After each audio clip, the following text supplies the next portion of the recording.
जी बच्चों, अब हम सॉल्व करने वाले हैं 15.4। सबसे पहले समझते हैं इसकी स्टेटमेंट को।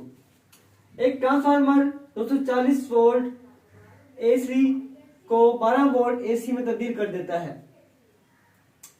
अगर प्राइमरी कॉइल में चक्रों की तादाद 4000 हो तो सेकेंडरी कॉइल में चक्रों की तादाद मालूम करें। सबसे पहले हमने चक्रों की तादाद मालूम करनी है किसके अंदर बच्चों? सेकेंडरी के अंदर। NS हमने फाइंड करना है।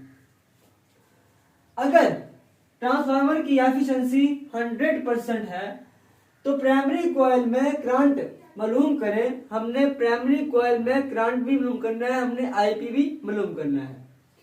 जबकि सेकेंडरी कॉइल है वो उसने दे रखा है 0.4 एम्पेयर, 0.4 एम्पेयर जो है वो सेकेंडरी कॉइल के अंदर करंट है।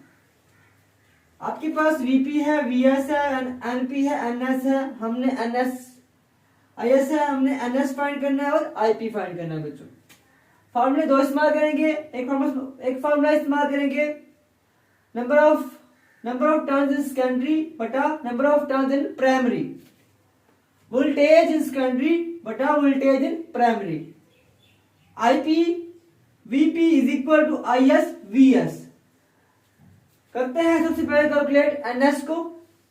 NS बटा NP is equal to VS बटा VP। हमने NS फाइंड करना बच्चों, NS यहीं पे रहेगा।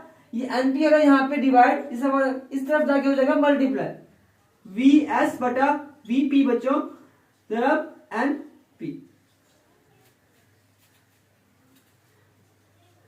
NS इज इक्वल टू, इसके अंदर हमने सिंपल वैल्यू पुट करनी है। VS जो है आपके पास वो है 12 वोल्ट एंड और उसके बाद VP जो है आपके पास वो है 240 वोल्ट और आपके पास जो NP है बच्चों वो है 4000। एक जीरो से एक जीरो खत्म हो गई। 12 to the 24 1/2 cross 2 to the 4 और NS is equal to 200 turns. जी बच्चों, हमने NS फाइंड कर लिया। अब हम फाइंड करेंगे किसको? IP को फाइंड करेंगे। फाइंड करेंगे V IP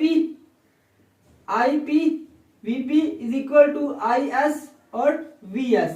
ठीक है बच्चों, हमने IP को मालूम करना है। IP यहीं पे रहेगा, IS VS बटा VP। हमने सिंपल वैल्यू पुट करनी है बच्चों। IS जो है वो किसके बराबर है?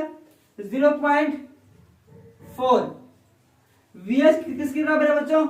VS जो है आपके पास वो है 12 वोल्ट और जो VP है आपके पास वो कितना है बच्चों? वो है 240। ये एम्पेयर है, वोल्ट से बहुत खत्म।